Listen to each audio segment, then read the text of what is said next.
Okay, let's dive into something pretty intense today. Yeah, definitely. We've got a fascinating piece of source material. It's an audio excerpt. Someone having a very, very strong reaction to being banned, Or deplatformed, yeah. right, by tech platforms. And this source material, it's raw, highly emotional, and full of specific claims. Mm-hmm.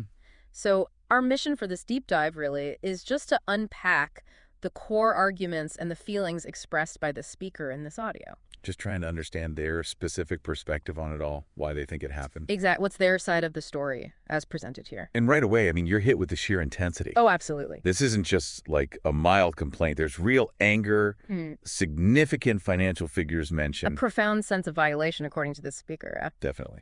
That intensity is, well, it's central to this source. So maybe let's start right where the speaker does.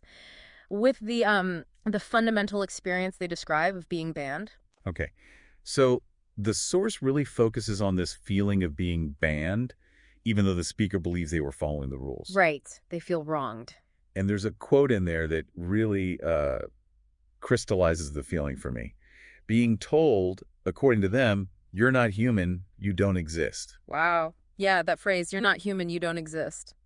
That's how the speaker seems to interpret the action. Like being erased. Completely erased, yeah. And they connect that feeling directly to discrimination. So it's not just a technical block for them. No, not at all. They seem to perceive it as this, fundamental denial of their existence by these platforms. And that feeling of being erased, it isn't abstract for the speaker. They immediately link it to something very concrete. The money. Exactly. Significant financial loss. They are very specific about this in the source. I mean, the speaker claims a loss of $5 million clearly. $5 million, clearly. Yeah. Just stated like that. Yeah, and they add another detail, about $3.03 of an ad thing we had that was working last year. An ad thing. Yeah, it seems to refer to some particular advertising setup or maybe an investment that was, well, apparently shut down because of the ban. So $5 million, clearly, Right.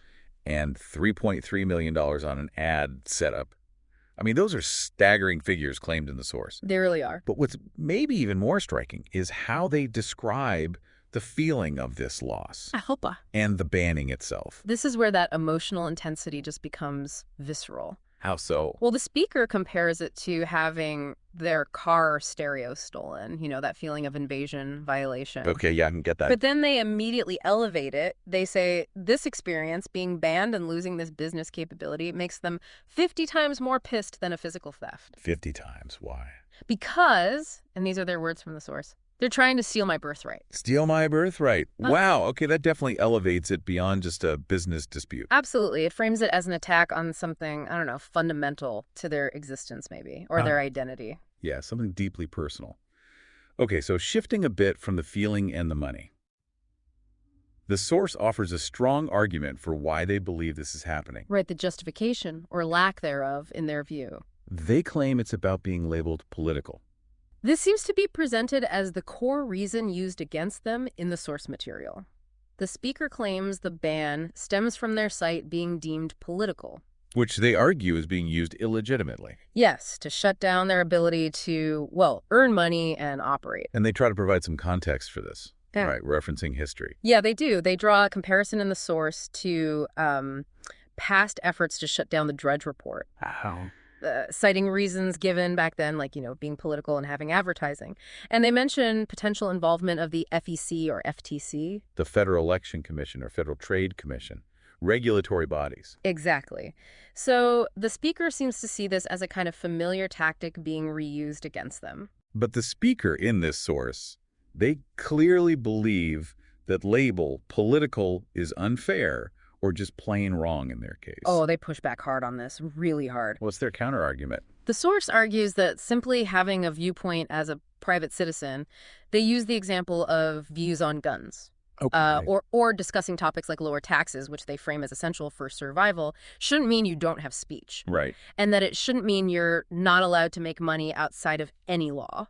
So the argument presented in the source is basically having opinions or talking economics shouldn't disqualify you from using these platforms to earn a living. Pretty much. That seems to be the core of it. Basic opinions shouldn't get you banned from commerce. And what's fascinating here, I think, is how they connect this specific experience, their ban, to much larger, almost global concepts. This is where the source really broadens the frame. It makes some significant leaps. How so? The speaker links their situation to ideas like global corporate governance, and they specifically mention the TPP. The Trans-Pacific Partnership, the trade agreement, That's the one. which, I mean, that didn't ultimately pass, did it? Correct. And the source actually acknowledges that. Are still implementing it and carrying it out. Implementing it anyway. How? Well, according to the speaker, by exercising this kind of corporate control to ban people, they even claim it happens for placing an ad for something like Caveman, which they present as totally non-political. So in their view, this isn't just a platform making a decision about its terms of service. No, they're framing it much bigger, explicitly as part of a broader sort of non-governmental system of control they believe is being implemented globally. And to kind of illustrate this power dynamic, the source draws these direct comparisons Yeah, contrasts, really. to the interest and perceived power of major figures and corporations. They do. The source contrasts their own situation with figures like Donald Trump mentioning his business interests, hotels and such, Right. versus the interests of companies like Google and specifically Jeff Bezos. And there's a very specific, highly charged claim made in the source about Jeff Bezos, isn't there? There is. It's quite detailed in the source. The speaker claims Jeff Bezos bought the Washington Post for $250 million Okay. and subsequently received a $600 million contract from the CIA. Right. And the source connects these dots how? The source then directly links this sequence of events to what they call the political assassination of Michael Flynn. Wow. Okay. It's presented in the source as this example of how powerful entities allegedly operate and get rewarded. And that's contrasted sharply with their own situation. And they also call out Google specifically, right? About lobbying. Yes, the source states that Google lobbies for a 0% tax corporately. Okay. Whereas their own business, they say, needs to be able to pay 35%. Right. But they claim they can't live, they can't operate. Why not? Because, according to the speaker, people like Schmidt, presumably referring to former Google CEO Eric Schmidt, allegedly believe they don't have a right to exist. That comparison really sharpens the speaker's perception of this huge power imbalance. And the conflicting interests at play, yeah.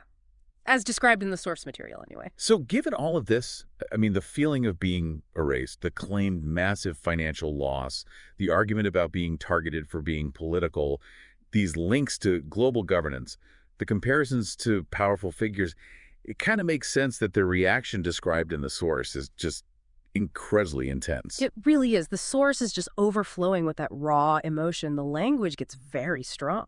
Yeah, you mentioned that. Uses expletives like assholes, jerk, son of a bee. It really conveys the speaker's extreme anger. And they're feeling that others are trying to exert this like illegitimate ownership or control over them. Exactly. That seems to be the feeling. And the source doesn't just stop at anger, right? It includes actual promises of retaliation. Oh, yeah. The speaker explicitly states their intention to sue your ass into hell. Strong words. Very. And they also detail a plan within the source to publicly release information. Yeah. To back up their claims. That's right.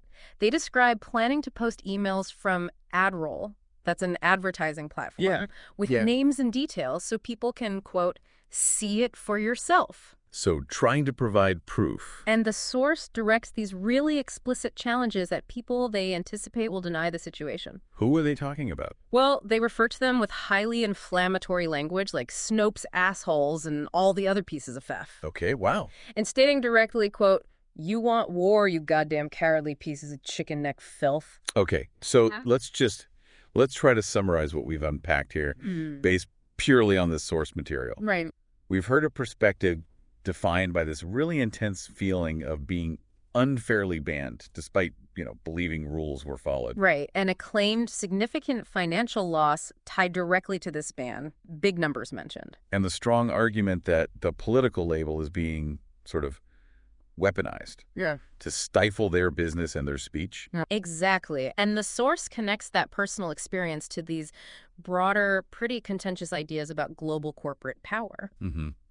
And contrast their situation with the perceived interest and influence of major corporations, individuals like Google, Jeff Bezos. Yeah, all culminating in the intense anger and, explicit threats of legal action and releasing documents that we heard described in the source. It's a very specific, very highly charged viewpoint captured just in this one source. Indeed. It really lays bare one individual's perspective on the raw tension points, Yeah. the ones that can arise when livelihoods and platforms intersect with perceived political views, commercial interests, and just the immense power held by these large tech platforms. So for you listening, maybe something to think about.